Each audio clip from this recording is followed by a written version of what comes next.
mungkin Intek bakal bacain peraturan dalam mengikuti event ini dulu ya. Untuk beberapa ketentuan atau rules terkait event ini, yang pertama, kamu wajib menggunakan background Zoom seperti yang Mintek pakai. Lalu setelah itu kalian boleh mute apabila tidak berkepentingan, dan juga saat event dimulai dilarang keluar masuk kecuali terdapat kendala. Seperti itu. Jadi selain itu juga wajib mengikuti acara ini hingga selesai karena kita akan menjelaskan bagaimana skema terkait klaim sertifikat itu sendiri. Oke, baik. Setelah menjelaskan rules, jadi Mintek bakal kasih tahu lagi nih terkait study tech. Jadi buat yang tidak tahu study tech ini juga program atau bootcamp IT yang tersedia online maupun offline untuk para sobat tech yang memiliki kendala dalam biaya. Selain itu, kita juga menyediakan fasilitas seperti tenaga pengajar, profesional laptop, dan juga tempat tinggal maupun uang saku. Nah, seperti itu. Kurang lebihnya mungkin kita bisa next ya. Oke, di sini kita bakal jelasin kenapa sih study tech itu ada. Nah, dari pertumbuhan ekonomi digital di Indonesia menyebabkan tenaga kerja IT makin dibutuhkan. Namun sayangnya Indonesia masih kekurangan sumber daya yang andal nih dalam bidang IT. Jadi study tech lahir sebagai komunitas yang ingin berkontribusi dan memiliki motivasi tinggi atas masalah minimnya tenaga digital Indonesia. Sebelum itu Mintek punya video yang mungkin bisa kalian lihat. Boleh. Diri saya, perkenalkan saya Francisco Sombing. Sekarang saya bekerja sebagai software engineer di perusahaan PT Lawencom International. Saya lulusan dari Universitas Metodis Indonesia, jurusan Teknik Informatika. Pada tahun 2022 sampai tahun sekarang, saya bekerja di PT Lawencom International sebagai full stack developer.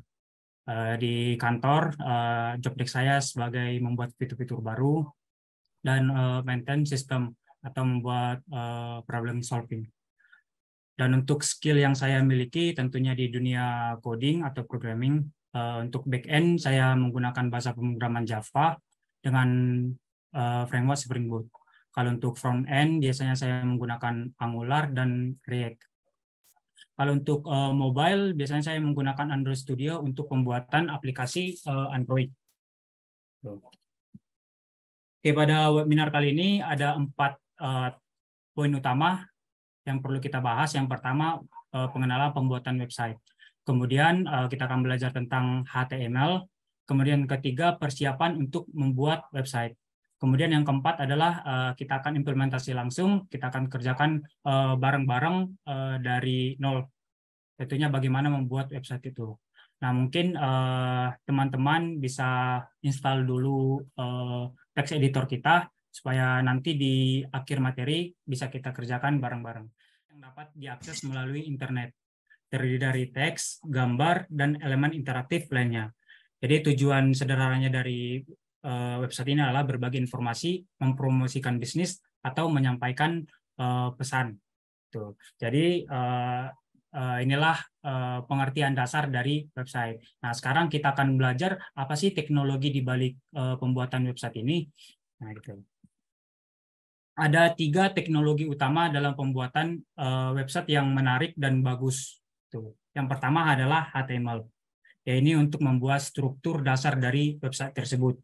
Ibaratnya fondasi utamanya gitu. Kemudian ada CSS, yaitu untuk styling desain web kita. Artinya untuk mempercantik web, tampilan web kita. Dan yang terakhir ada JavaScript. JavaScript ini untuk membuat tampilan website kita lebih interaktif lagi. Contohnya kalau teman-teman pernah lihat di sebuah website, ketika teman-teman klik sebuah button, nah muncul pop-up atau notifikasi itu. Nah, itu biasanya menggunakan JavaScript. Tuh. Jadi ketiga komponen ini saling berhubungan untuk menciptakan website yang bagus. Tuh. Tapi untuk kali ini kita akan belajar dulu nih struktur dasarnya dulu, yaitu HTML. Nah, heading 6. Kita refresh. Nah, ukurannya kecil. Nah, itu gunanya untuk perbedaan antara heading 1 sampai heading 6. Nah, jadi yang mana sih yang biasa digunakan, yaitu tergantung dari kebutuhan tampilan webnya. Kalau teman-teman mau, kalau artikelnya mau besar, teman-teman bisa menggunakan elemen H1. Gitu. Kalau judulnya cuman kecil aja gitu, bisa teman-teman menggunakan heading 6 atau heading 5 gitu, sesuai kebutuhan. Kemudian ada juga tag untuk paragraf, yaitu tag P. Nah, di sini ini adalah konten paragraf. Kita save, kita refresh. Nah, ini adalah konten paragraf. Beginilah struktur untuk penggunaan tag P. Kita buka, kemudian kita tutup. Nah, seperti ini.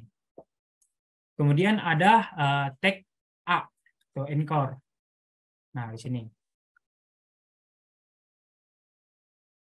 Seperti yang saya jelaskan tadi, tag A ini ada atributnya, yaitu atribut href. Href ini untuk tujuan dari halaman kita ketika diklik. Contohnya, klik di sini. Nah, kemana nih? Coba kita lihat. Kita refresh. Nah, klik di sini. Nah, sudah. Judulnya sudah, kemudian ada garis lurusnya. Selanjutnya ada menu. Ada 4 menu nih. Ada about, program, news dan event, dan ada kontak.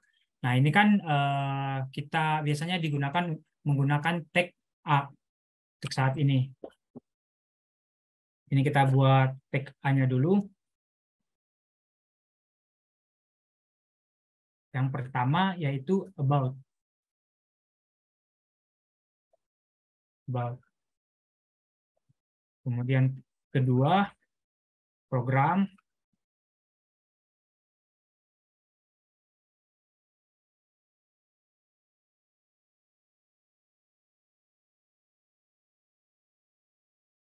Kemudian yang ketiga, news dan event.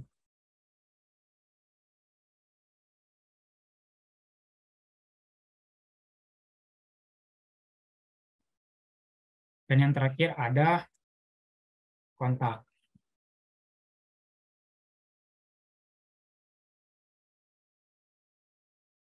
Nah, ini dulu. Kita refresh.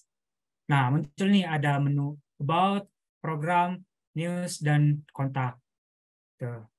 Nah, udah berhasil. Kemudian ada icon nih. Ada icon WA, LinkedIn, sama Instagram ya.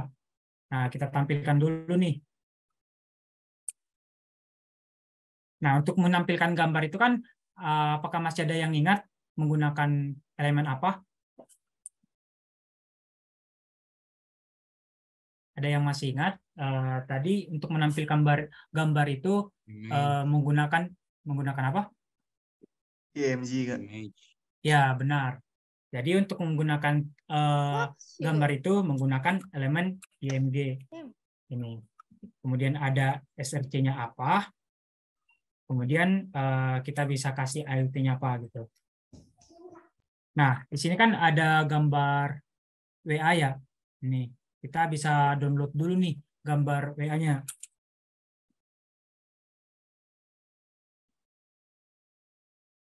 Teman-teman bisa di-download dulu gambarnya.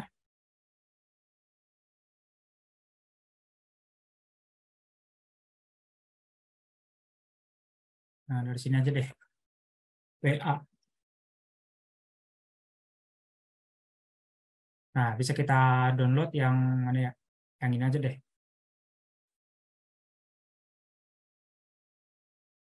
Free download.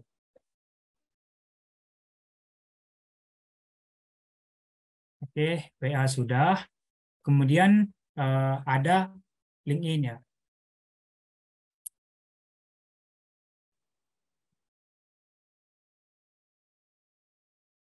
Ada.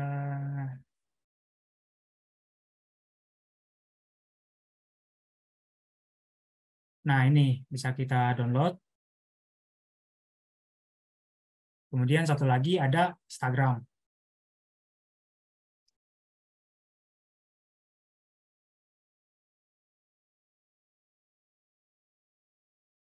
download ini. Oke, untuk ketiga gambarnya sudah nih. Kemudian kita jangan lupa pindahin ke folder study tag tadi atau folder yang sudah kita buat. Ini ada Instagram, LinkedIn, sama WhatsApp. Kita copy, kita masukkan ke dalam foldernya. Nah, ini kita paste. Ini kita rename dulu.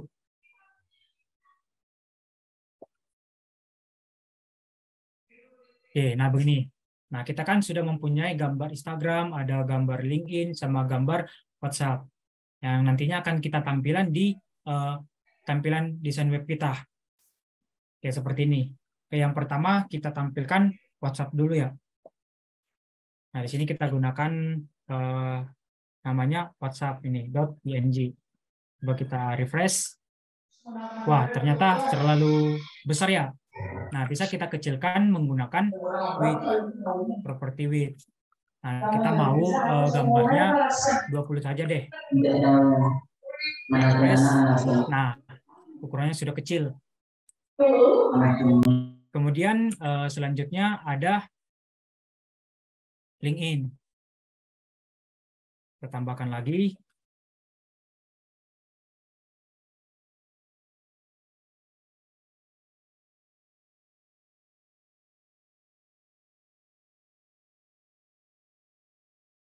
Nah, jangan lupa untuk ALT-nya kita buat WhatsApp, gambar WhatsApp sebagai keterangannya. Nah, di sini kedua LinkedIn, linkedin.png. Ini nama filenya. Kemudian ALT-nya kita buat gambar LinkedIn. Kita kasih juga width-nya, biar seragam kita kasih 20. Oke, kita refresh. Nah, ada gambar WhatsApp, ada LinkedIn, satu lagi Instagram. Oke, sama juga kita buat IMG, search-nya Instagram, nama filenya, nama gambarnya, kemudian ALT-nya gambar Instagram. Width-nya kita kasih 20 juga. Kita save, kita refresh. Nah, ini udah mulai sama nih. Untuk strukturnya ada about, program, news dan event, kontak, kemudian ada icon, WA, LinkedIn, dan Instagram.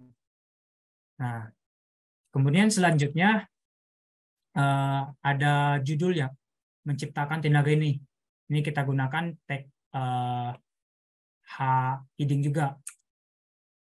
Kita bisa gunakan di sini heading 3 boleh. Kita copy menciptakan tenaga digital Indonesia. Coba kita refresh. Nah, sudah ada nih menciptakan tenaga digital Indonesia dengan bootcamp programmer. Nah, sudah ada, kemudian ada gambarnya. Ini gambarnya ini kita gunakan IMG juga. IMG. Nah, search-nya dari apa? Bisa kita download dulu. Kita buat di folder yang sama, study tag ini. Foto study tag.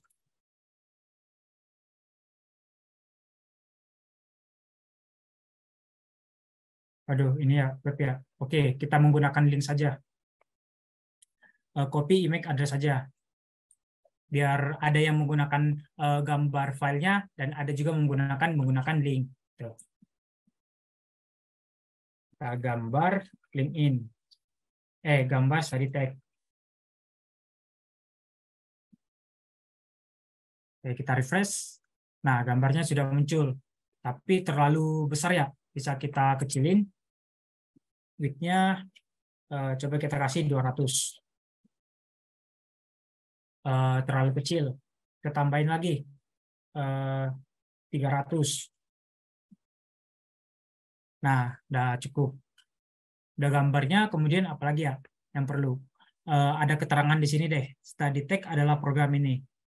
Nah, ini kita menggunakan elemen paragraf atau elemen P. Nah, di sini kita buat tag P. Kita copy isinya. Sorry, Akbar boleh dihapus. Oke, sorry ya. Kemudian kita copy paste di sini.